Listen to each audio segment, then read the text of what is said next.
Pues hoy es miércoles y corresponde a la sección de quién es quién en las mentiras y también vamos a informar sobre el avance en la transformación del ISSSTE. Creo que es muy importante que los derechohabientes del ISSSTE, maestros, trabajadores al servicio del Estado, sepan cómo vamos para mejorar los servicios en el ISSSTE.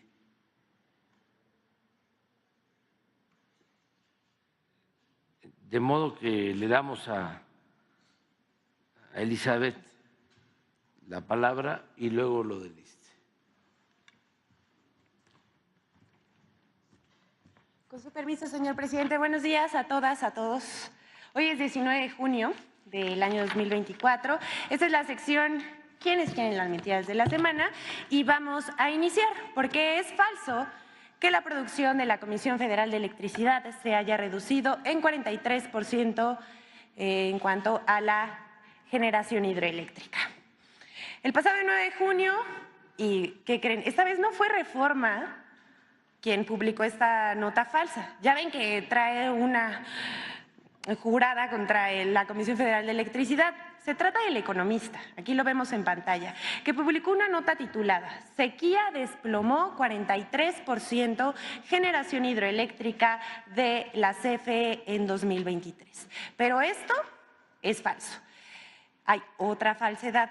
La nota afirma que en 2023 la Comisión Federal de Electricidad proporcionó energía generada por hidroeléctricas el 7.7% de la producción total de la empresa, menos que en 2022, que fue de 14%.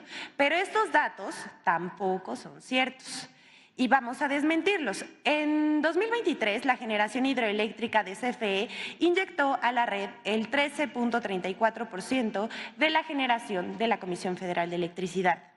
En la nota se compara la generación hidroeléctrica de 2022, que es época invernal, con la de julio de 2021, en verano, cuando llueve.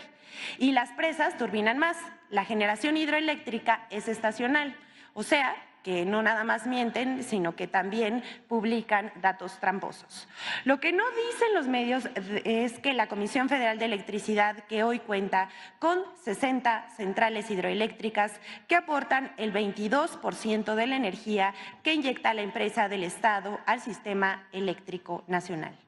La CFE desarrolló 20 proyectos hidroeléctricos, moderniza 16 centrales hidroeléctricas y equipa a 4 presas con el fin de proveer energía con bajos costos de operación y mantenimiento, extendiendo su vida útil por más de 50 años. Esto es histórico en México y no como publica El Economista en días pasados. Pero vamos con la siguiente, porque esta sí es una volada. No es verdad que el Gobierno de México haya quitado el derecho a ampararse ante la ley. Seguramente los que nos están viendo, nos están escuchando, aquí los colegas de la prensa han visto esto por doquier, y es que medios de comunicación como Animal Político y Código Magenta, así como la Coparmex, que recordemos que fue uno de los financiadores de la Guerra Sucia durante el periodo electoral, eso no se nos debe olvidar a nadie, así como las mismas cadenas de cuentas automatizadas o bots en redes sociales que han atacado al Ejecutivo Federal. Se han dedicado a difundir que con el decreto emitido por el presidente Andrés Manuel López Obrador el pasado 14 de junio se eliminará el derecho de cualquier ciudadano a acceder a un amparo en contra de un acto de autoridad o ley. ¿Cómo ven esto? Es una volada, ya no saben qué inventar. Esto es mentira. Primero decir que se modifican 2 artículos con este decreto a la ley de amparo. Es el 148 y a este se le agregó un párrafo. Lo voy a leer. Tratándose de juicios de amparo que resuelvan la inconstitucionalidad de normas generales, en ningún caso las suspensiones que se dicten fijarán efectos generales Esto es, este párrafo es con la finalidad de delimitar los efectos de cualquier suspensión.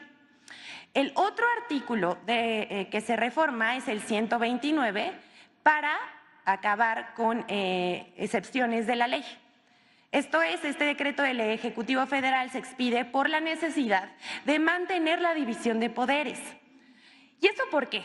Porque hay jueces que por proteger intereses económicos han suspendido leyes o decretos aprobados por los legisladores y que benefician al pueblo de México.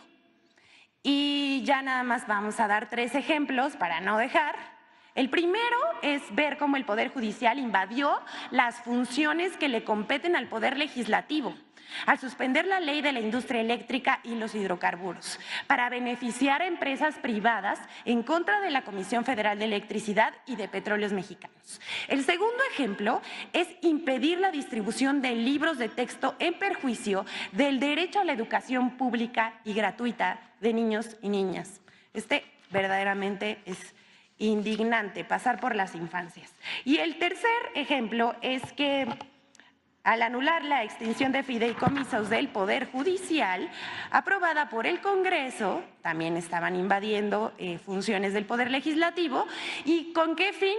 Para mantener los privilegios del Poder Judicial. Pero pues ya sabemos que así se las gastan y esto no es lo único que dijeron en contra del Poder Judicial, porque también hubo noticias falsas y armaron noticias falsas contra la reforma al Poder Judicial.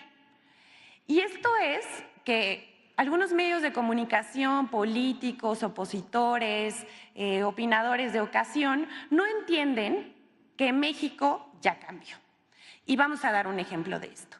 MBS y el Latinus de Loret de Mola publicó que la UNAM y el Instituto de Investigaciones Jurídicas cuestionaban las reformas propuestas por el Ejecutivo, lo cual resultó falso, aunque muchos medios y en redes sociales replicaron esta noticia falsa.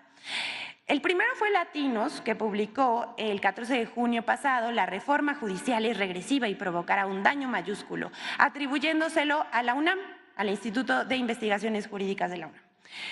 2 días más tarde, el 16 de junio, MBS Noticias publicó y difundió por radio y por su medio de internet una nota titulada Plan C, UNAM advierte por iniciativa de reformas de AMLO.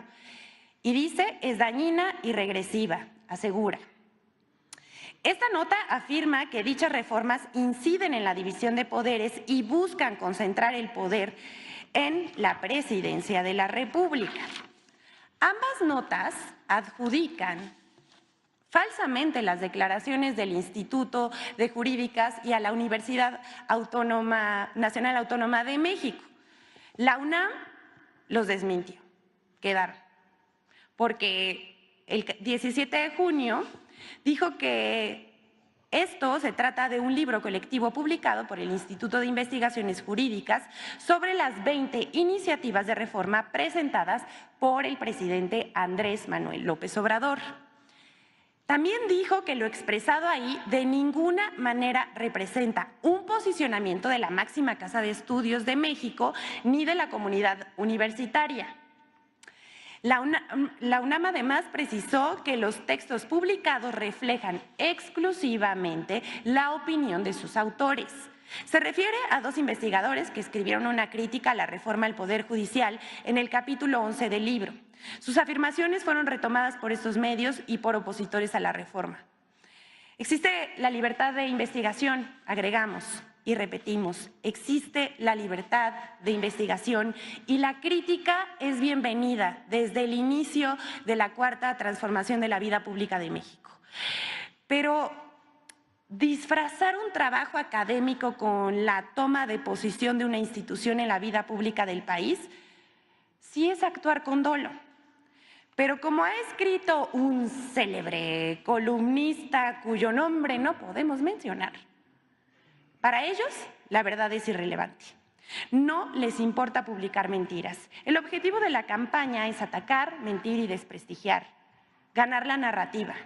Les tenemos una noticia aquellos que creen que así se gana la narrativa. Ya perdieron, porque ya nadie les cree.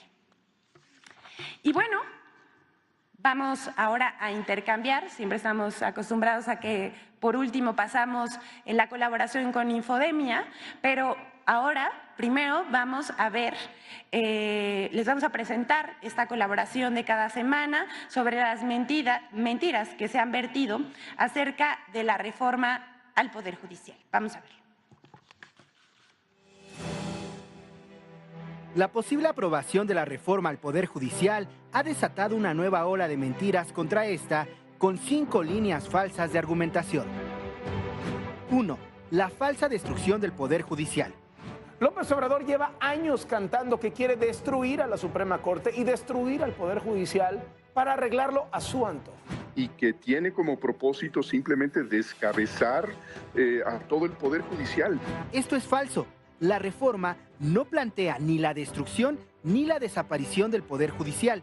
Plantea la elección de ministros, magistrados y jueces por voto popular, la sustitución del Consejo de la Judicatura por órganos técnicos especializados y autónomos y parámetros temporales para garantizar justicia pronta y expedita. 2. La gente no sabrá elegir o votar por un juez. El voto del pueblo bueno que asegura no se equivoca en lo que parte de un falso supuesto. Ahí están las lecciones de la historia, a veces dramáticamente. Ahora, dile a la gente que vote por el que se escoja. ¿Qué sabe la gente del Poder Judicial? No, pues nada, es como lo que te decía. No tiene idea. La gente no tiene el conocimiento suficiente, y no estoy diciendo que haya una ignorancia total, pero no existe el conocimiento suficiente sobre la labor de un magistrado, de un juez, de un ministro. Este discurso clasista asume que el pueblo es ignorante e incapaz de tomar sus propias decisiones, olvidando que la propia Constitución lo coloca como el depositario de la soberanía. El artículo 39 de la Constitución asegura que la soberanía nacional reside esencial y originalmente en el pueblo. Todo poder público emana del pueblo y se instituye para beneficio de este. El pueblo tiene en todo tiempo el inalienable derecho de alterar o modificar la forma de su gobierno. La reforma al Poder Judicial propone que sea el Senado quien reciba las postulaciones realizadas por el Poder Ejecutivo, Legislativo y Judicial, verifique los requisitos de elegibilidad establecidos en la Constitución y envíe al Instituto Nacional Electoral el listado de candidaturas. Será el INE quien fijará las reglas en materia de tiempos oficiales de radio y televisión, periodos de campaña, modalidades de fechas, de foros y debates para que los ciudadanos puedan ejercer su voto de manera informada. 3. Los jueces serán del presidente. ¿Quiere usted que un ciudadano no se pueda defender de las acciones del gobierno porque los jueces son del presidente?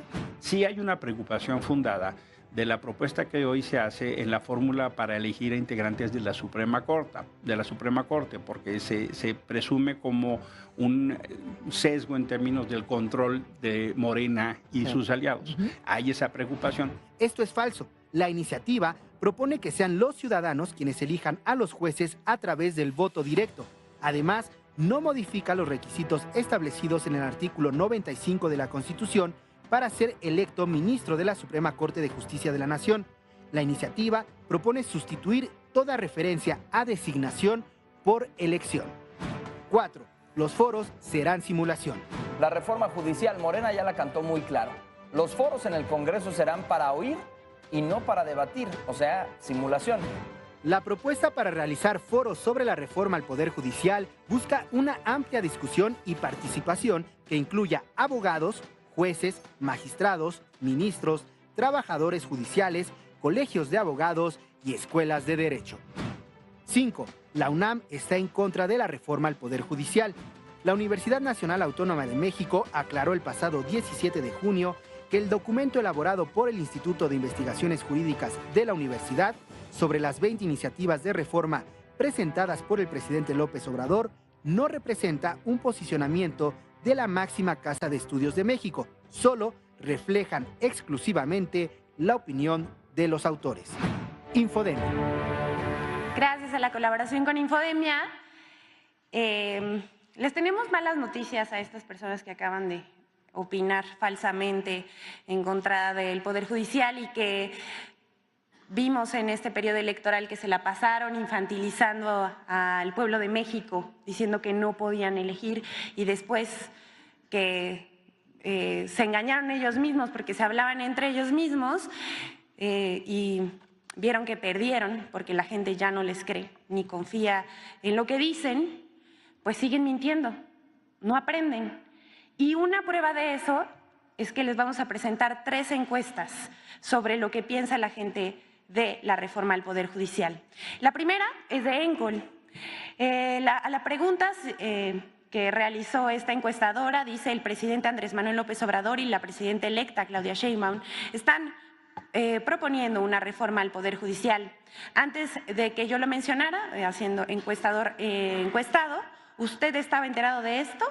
El 45% sí estaba enterado, el 54% no está enterado. La otra pregunta que se realizó fue, por lo que usted sabe o ha escuchado, ¿qué tanta corrupción existe en el Poder Judicial? Miren esto.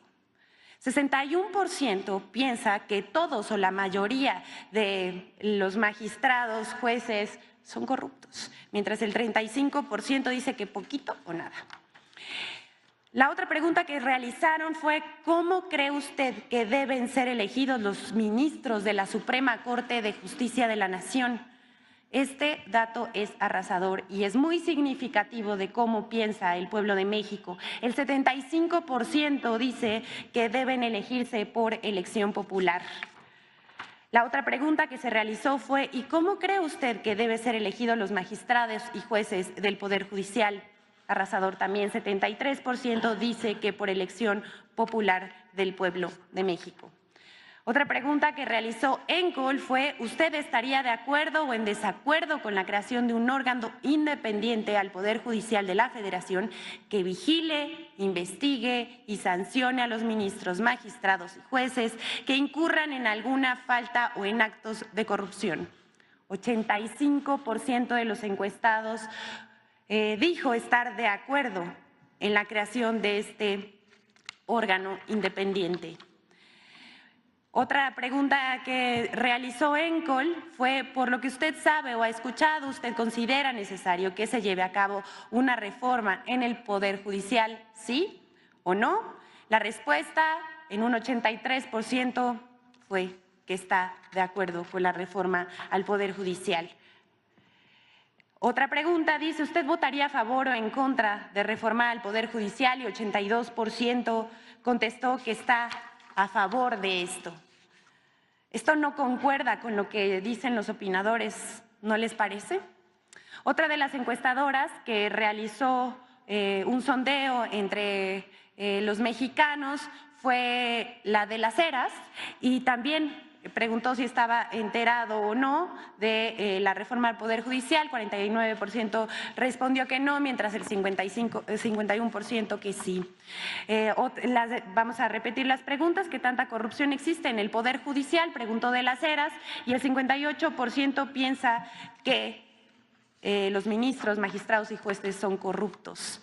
¿Cómo cree usted que deben ser elegidos los ministros y magistrados y jueces aquí en la Suprema Corte, los ministros? El 68% dijo que por elección popular del pueblo de México, mientras que los magistrados dijo que el 68% deben ser elegidos por el pueblo.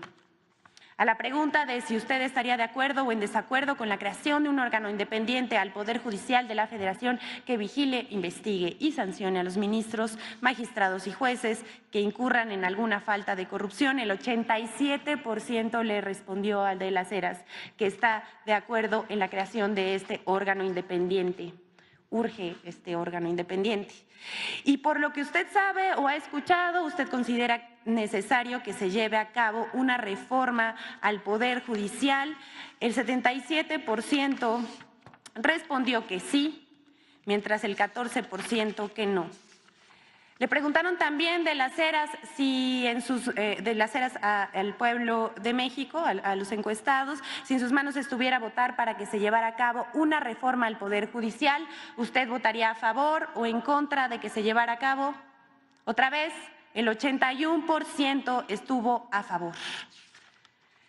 Pero aquí no acaba, porque ustedes se acuerdan del oso monumental que hizo la encuestadora Massive Caller y que después tuvo que salir a pedir disculpas por lo que sucedió en el periodo electoral. También ya dijo que iba a hacer una reestructuración y que se iban a cuestionar cosas.